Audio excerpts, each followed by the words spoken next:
सबसे पहले बात करेंगे पीटीएम में शामिल तमाम जमातें इलेक्शन से बचने की कोशिशें कर रही हैं। फवाद चौधरी की जानिब से कहा गया है खैबर पख्तूनख्वा असेंबली तहलील करने की समरी तैयार हो चुकी है। गवर्नर पंजाब को चाहिए वो मजीद इंतजार किए बगैर असेंबली तहलील कर दें। पूरे मुल्क में एक ही वक्त में इंतखाबात होने चाहिए। नवाज शरीफ वापस आए और केसेस का सामना करें। फवाद चौधरी की जानिब से मीडिया से गुफ्तगू की गई है। पीटीएम में शामिल तमाम जमातें इलेक्शन से बचने की कोशिशें कर रही हैं। खैबर पख्तूनख्वा असेंबली तहलील करने की समरी तैयार हो गई है। गवर्नर पंजाब को चाहिए वो मजीद इंतजार किए बगैर असेंबली तहलील कर दे। पूरे मुल्क में एक ही वक्त में इंतखाबात होने चाहिए। नवाज शरीफ वापस आए और केसेस का सामना करें। फवाद चौधरी की जानिब से ये गुफ्तगू की गई है। पीटीएम में शामिल तमाम जमातें इलेक्शन से बचने की कोशिश कर रही हैं। खैबर पख्तूनख्वा असेंबली तहलील करने की समरी तैयार हो गई है। गवर्नर पंजाब को चाहिए वो मजीद इंतजार किए बगैर असेंबली तहलील कर दे। पूरे मुल्क में एक ही वक्त में इंतखाबात होने चाहिए। मजीद भी उनकी जानिब से गुफ्तगू की गई है। नवाज शरीफ वापस आए और केसेस का सामना करें। फवाद चौधरी की जानिब से कहा गया है पीटीएम में शामिल तमाम जमातें इलेक्शन से बचने की कोशिशें कर रही हैं। उनकी जानिब से गुफ्तगू की गई है। आप भी मुलाहिजा कीजिए। हमारी तवक्को और हमारी ख्वाहिश ये है कि आर्टिकल 112 के तहत गवर्नर 48 मजीद 24 घंटे का इंतज़ार ना करें और वो फौरी तौर के ऊपर असम्बली की तहलील का हुक्मनामा जारी करें ताकि निगरान हुकूमत के क़याम का जो अमल है वो शुरू हो सके। हमजा शहबाज साहब से जो लीडर ऑफ अपोजिशन है उनसे फॉर्मली राब्ता जो है वो किया जा रहा है और परवेज़ इलाही साहब उन्हें अपने जो नाम हैं वो तजवीज़ भेज देंगे। उन्होंने अपने नाम भेजने हैं और हमें उम्मीद है कि वो ज़िम्मेदारी का मुज़ाहरा करेंगे और ऐसे नाम ही इस कंसिडरेशन में आएंगे जो कि गैर जानबदार होंगे और जो साफ़ और शफाफ इलेक्शन कराने की सलाहियत रखते होंगे। और हमें इलेक्शन कमीशन से भी यही उम्मीद और तवक्को है कि वो ऐसे अपॉइंटमेंट्स करेगा जिनकी हैसियत मशकूक ना हो। और बहरहाल इस अमल को मीडिया भी देखेगा, आप भी देखेंगे और हम भी देखेंगे। खैबर पख्तूनख्वा के वज़ीर आला और उनकी काबीना के अरकान आज ज़मान पार्क आने का उनका प्लान था, लेकिन मौसम की ख़राबी की वजह से वो प्लान मनसूख हुआ। लेकिन उनसे टेलीफोन के ऊपर तफसीली बातचीत हो गई है और उन्होंने जो खैबर पख्तूनख्वा असम्बली तोड़ने की जो समरी है या जो उनकी एडवाइस है वो तैयार कर ली है। हम सिर्फ इंतज़ार कर रहे हैं कि पंजाब असम्बली की जो तहलील का वक्त है वो पूरा हो या उससे पहले अगर पंजाब के गवर्नर थोड़ा सा अपनी इंडिपेंडेंट हैसियत इस्तेमाल करें, एक बिल्कुल ही पार्टीज़न ना हो और वो असम्बली की तहलील का हुक्मनामा जारी कर दें तो उसके फ़ौरन बाद खैबर पख्तूनख्वा की असम्बली जो है उसकी तहलील का हुक्म भी जारी जो है वो कर दिया जाएगा। हम वफाकी हुकूमत को ये कहना चाहते हैं, आप इलेक्शन से कितनी देर कतरा लेंगे, आप आवाम से कितनी देर भाग लेंगे, आपको वोट कराना पड़ेगा। अभी भी वक्त है, पाकिस्तान को मज़ीद इम्तिहानों में ना डालें, हमारे साथ बैठे इलेक्शन के फ्रेमवर्क के ऊपर बात करें और पूरे मुल्क में एक ही दिन के ऊपर इलेक्शन जो है वो होने चाहिए। पंजाब असेंबली के इंतखाबात 12 अप्रैल को होने का इम्कान। गवर्नर पंजाब मलिकुर रहमान ने शहबाज शरीफ को तजावीज़ पेश कर दी हैं। पंजाब असेंबली की तहलील का मामला है। गवर्नर पंजाब की पंजाब असेंबली की तहलील के हवाले से आइनी माहिरीन से मुशावरत मुकम्मल हो गई है। गवर्नर पंजाब का आज रात वज़ीर आला पंजाब की समरी पर दस्तखत करने का इम्कान है। परवेज़ इलाही ने गुज़श्ता रात पंजाब असेंबली तहलील करने की समरी गवर्नर को अरसाल की थी। पंजाब असेंबली के इंतखाबात 12 अप्रैल को होने के हैं। एक बार फिर से रुख करते हैं सियासी मैदान का। निगरान सेटअप का यह मामला है। तहरीक इंसाफ की क़यादत ने सर जोड़ लिए हैं। पीटीआई निगरान सेटअप के लिए अपने नामों को हतमी शक्ल देगी। पीटीआई अपने नामों से कल वज़ीर आला पंजाब परवेज़ इलाही को आगाह करेगी। लियाकत अंसारी ने हमें ज्वाइन किया है। लियाकत, कौन कौन से मुतवक्के नाम हो सकते हैं? देखिए, इस वक्त इमरान खान की ज़ेर सदारत ज़मान पार्क में पीटीआई की क़यादत ने जो है वो निगरान सेटअप के लिए सर जोड़ लिए हैं और इस इजलास में जो है फवाद चौधरी, फ़रूख हबीब, मुसर्रत जमशेद चीमा, जमशेद इकबाल चीमा, सेनेटर आज़म सवाती, अली अमीन गंडापुर और दीगर रहनुमा शरीक है, जबकि शाह महमूद कुरैशी के साथ इस मामले पर टेलीफोन पर मुशावरत की जाएगी। पीटीआई के मरकज़ी सीनियर नायब सदर फवाद चौधरी का कहना है कि हम आज रात अपने नामों को हतमी शक्ल दे देंगे और कल जो है वो वज़ीर आला पंजाब चौधरी परवेज़ इलाही को ये नाम भिजवा दिए जाएंगे ताकि वो इन नामों के हवाले से अपोजिशन लीडर हमजा शहबाज के साथ आईनी मुशावरत के अमल में जो है वो ये नाम डिस्कस कर सके। तो पीटीआई की क़यादत जो है वो बुनियादी तौर पर जो है आज अभी थोड़ी ही देर पहले नशिस्त ये शुरू हुई है, जिसमें अब देखना है कि किस नोयत के नाम लाते हैं। लेकिन पीटीआई की क़यादत का एक ये कहना है वाज़ेह तौर पर है कि हम वो नाम तजवीज़ करेंगे जो असाबी तौर पर मजबूत शख्सियत के मालिक हों, जो मजबूत शख्सियत के मालिक होंगे। लियाकत, बहुत शुक्रिया आपका। चेयरमैन तहरीक इंसाफ इमरान खान की एंकर पर्सन से मुलाकात हुई है। मोनी इस्लाही ने बहुत अच्छा किरदार अदा किया, यह कहा गया इमरान खान की जानिब से। उन्होंने मजीद कहा कि पंजाब असम्बली की तहलील के फौरी बाद KPK की असम्बली तहलील कर दी जाएगी। ये निगरान सेटअप को तूल नहीं दे पाएंगे, नई इस्टेब्लिशमेंट इनका बोझ नहीं उठा सकती। मेरा ख्याल है कि आफ लीग आगे चलकर PTI का हिस्सा बन जाएगी। इमरान खान की जानिब से मुलाकात में यह कहा गया है कि मोनी इस्लाही ने बहुत अच्छा किरदार अदा किया है। कराची और हैदराबाद डिवीजन में बल्दियाती इंतखाबात 15 जनवरी को ही होंगे।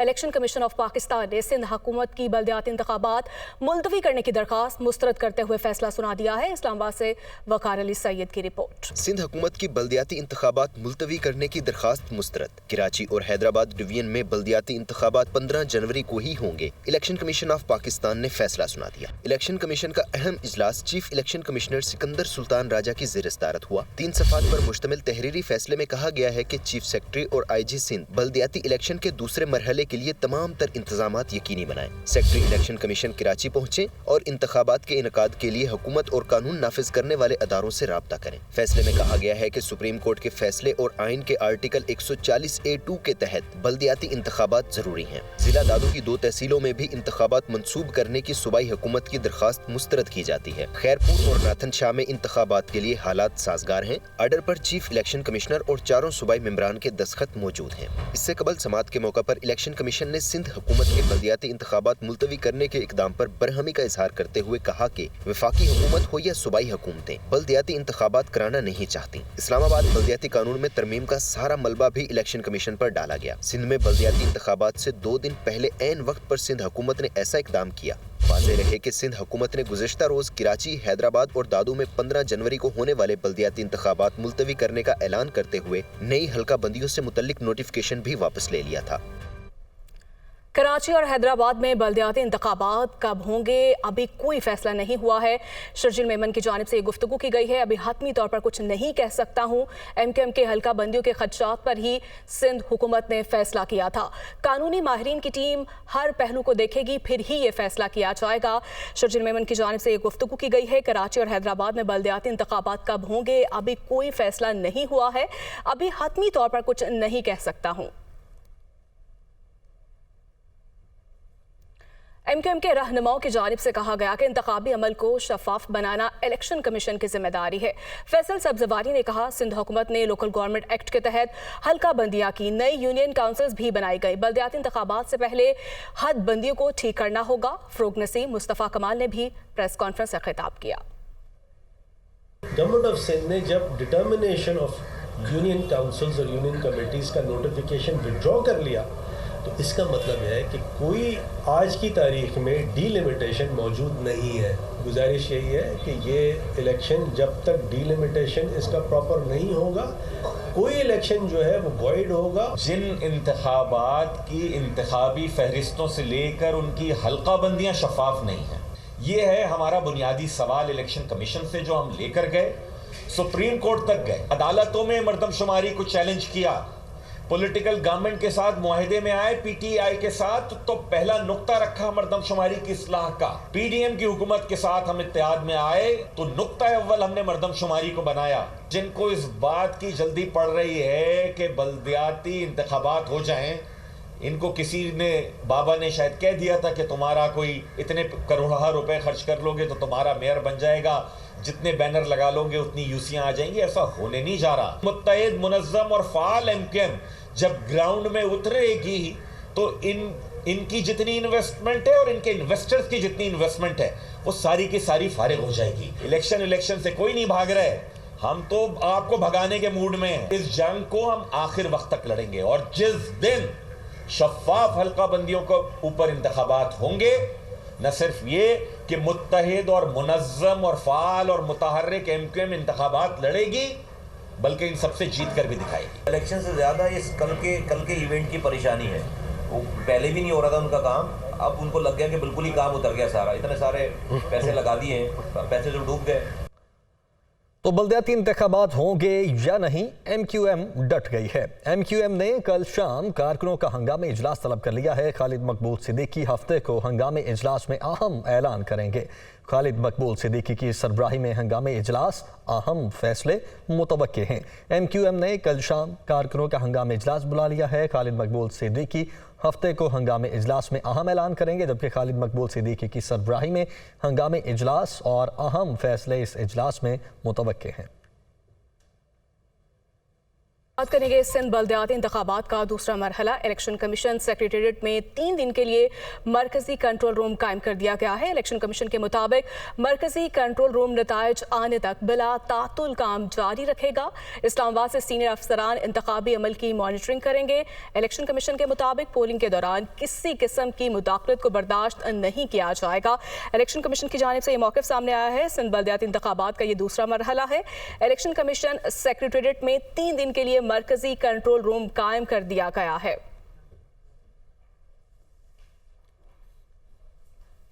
जिंदगी अब इस कदर से फाक हो जाएगी क्या? भूखी मजदूरों की खुराक हो जाएगी क्या?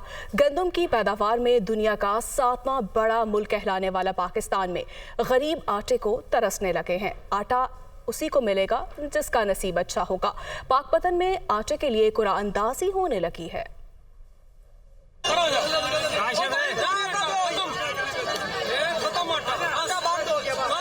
शहरों पर भूख लिए चंद मुट्ठी आटे को तरसते कितारों में लगे ये शहरी, इनका ताल्लुक किसी कहज़दा मुल्क से नहीं, ये सब गंदम पैदा करने वाले मुल्कों में से 7वें बड़े मुल्क के शहरी हैं। शहर शहर आटे के लिए कितारें लगी हैं और एक शहर ऐसा भी है जहां कुरानंदाजी पर आटा मिलता है। शहरों पर भूख लिए बिलखते बच्चों के बाप भाई आटे की उम्मीद लिए खड़े हैं, लेकिन आटा उसी को मिलेगा जो खुश नसीब होगा। पर्चियां जी असी डब्बे च पाई दी हैं, ਉਹ ਸਮਝੋ ਕਿਸਮਤ ਵਾਲੀ ਗੱਲ ਹੈ ਕਿ ਕਿਸਮਤ ਨਾਲ ਸਾਨੂੰ ਕੋਈ ਆਟਾ ਲੱਭਦਾ, ਜੇ ਲੱਭ ਗਿਆ ਤਾਂ ਠੀਕ ਹੈ, ਨਹੀਂ ਤਾਂ ਅਸੀਂ ਚੁੱਪ ਕਰੇ ਉਸ ਵਾਪਸ ਚਲੇ ਜਾਣੇ। 3-4 ਦਿਨ ਤੋਂ ਮੈਂ ਆ ਰਿਹਾ ਜੀ, ਆਟਾ ਨਹੀਂ ਮਿਲਿਆ ਮੈਨੂੰ ਜੀ। ਫਿਰ ਪਰਚੀ ਪੈਂਦੀ ਹੈ, ਫਿਰ ਕੁਰਾਨਦਾਜ਼ੀ ਹੁੰਦੀ ਪਈ ਹੈ। ਕੁਰਾਨਦਾਜ਼ੀ ਜਿੰਦਾ ਨਿਕਲ ਜਾਵੇ ਠੀਕ ਹੈ, ਜਿੰਦਾ ਨਾ ਨਿਕਲੇ ਫਿਰ ਵਾਪਸ ਚਲਾ ਜਾਂਦਾ ਜੀ। ਸਾਡੇ ਹੁਕਮਰਾਨ ਵੋਟ ਲੈਣ ਤੇ ਆ ਜਾਂਦੇ ਨੇ, दरवाजे खड़काते जी वोट दे दो, तो हुण की ये नहीं खड़का के कह सकते साड़ी आवाम आटा भी ले जावे। हुकूमत और फ्लोर मिल्स मालिकान ने ज़राई मुल्क के लोगों को कितारों में तो खड़ा किया था, अब पर्चियों पर आटा मिलने लगा है और दुकानदार कहता है मजबूर हूँ, आटा कम खरीदार ज्यादा है। आटा 25 तो 30 तोड़ियां और बाज़ औक़ात 15 तो 20 तोड़ियां होंदियां ने और 60 70 80 बंदा इकट्ठा हो जाता है। उन्होंने असीं आटा किस तरह यानी कि दे सकते हैं? अगर 10-15 बंदे 20 मिलता है आटा, तो बाकी लोग साडा गिरेबान पकड़न तक चले जाते हैं। दुनिया में गंदम की पैदावार के लिए 7वें नंबर का मुल्क जरूर होगा, लेकिन इससे गरीब को क्या गर्ज? उसके लिए तो खेतों में भूख उगने लगी है। और दूसरी जानिब एक हफ्ते के दौरान स्टेट बैंक के ज़खायर में 1 अरब 23 करोड़ डॉलर की कमी रिकॉर्ड की गई है। माहिरीन के मुताबिक ज़र मुबादला ज़खायर 1 माह की दरामदात के लिए भी नाकाफी हैं। स्टेट बैंक के जारी आदाद शुमार के मुताबिक एक हफ्ते के दौरान स्टेट बैंक के ज़खायर 1 अरब 23 करोड़ डॉलर कमी के बाद 4 अरब 43 करोड़ डॉलर तक पहुंच चुके हैं, जबकि इससे कबल 28 फरवरी 2021 को स्टेट बैंक के ज़खायर 3 अरब 90 करोड़ डॉलर की सतह पर थे। दूसरी जानिब एक हफ्ते के दौरान बैंकों के ज़खायर 20 लाख डॉलर कमी के बाद 5 अरब 84 करोड़ डॉलर की सतह पर पहुँच चुके हैं। माशी माहिरीन के मुताबिक इस वक्त मरकजी बैंक के ज़खायर 1 माह की दरामदात के लिए भी नाकाफी हैं, जबकि आलमी मालियाती इदारे IMF के मयार के मुताबिक किसी भी मुल्क के ज़र मुबादला ज़खायर कम अज कम 3 माह की दरामदात के बराबर होना जरूरी है। पाकिस्तान के ज़र मुबादला ज़खायर गिरने की वजूहात कर्ज सूद की अदायगियाँ, बरामदात, तरसीलात ज़र और बराह रास्त बैरूनी सरमायाकारी में कमी का होना है। कराची से आपको बताएंगे फी तोला सोने की कीमत में 5,000 रुपए इजाफा हो चुका है। फी तोला सोना 1,86,000 रुपए 100 रुपए तोला हो गया है और फी तोला सोने की कीमत में एक बार फिर से इजाफा देखा जा रहा है। 5,000 रुपए का ये इजाफा हुआ है। फी तोला सोना 1,86,100 रुपए तोला हो चुका है। कराची से आपको बताया जा रहा है फी तोला सोने की कीमत में 5,000 रुपए इजाफा। फी तोला सोना 1,86,100 रुपए तोला हो चुका है। फी तोला सोने की कीमत में एक बार फिर से इजाफा देखा गया है। 5,000 रुपए का ये इजाफा हुआ है। फी तोला सोना 1,86,100 रुपए तोला हो गया है।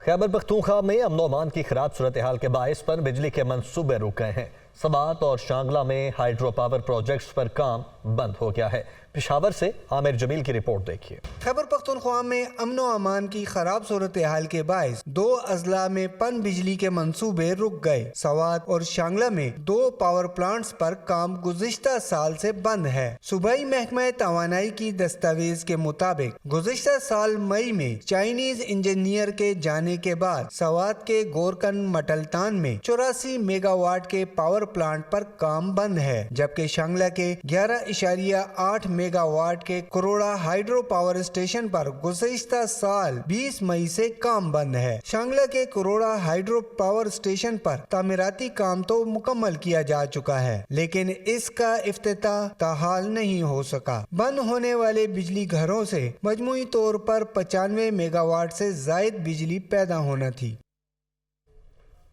बात करेंगे 4 साल पंजाब के वसाइल लूटने वालों से सूबा पाक हो गया। मरियम औरंगजेब की जानिब से कहा गया फॉरेन एजेंट का वोट इलेक्शन की ताकत से पंजाब से भी सफाया करेंगे। पंजाब में तरक्की के रुके हुए अमल को फिर से शुरू किया जाएगा। मुल्क को डिफॉल्ट के किनारे धकेलने वालों को अवाम वोट नहीं देंगे। मरियम औरंगजेब की जानिब से गुफ्तगू की गई है। 4 साल पंजाब के वसाइल लूटने वालों से सूबा पाक हो चुका है। फॉरेन एजेंट का वोट और इलेक्शन की ताकत से पंजाब से भी सफाया करेंगे। पंजाब में तरक्की के रुके हुए अमल को फिर से शुरू किया जाएगा। मुल्क को डिफॉल्ट के किनारे धकेलने वालों को अवाम वोट नहीं देंगे। न्यूज़ स्टूडियो से इतना है।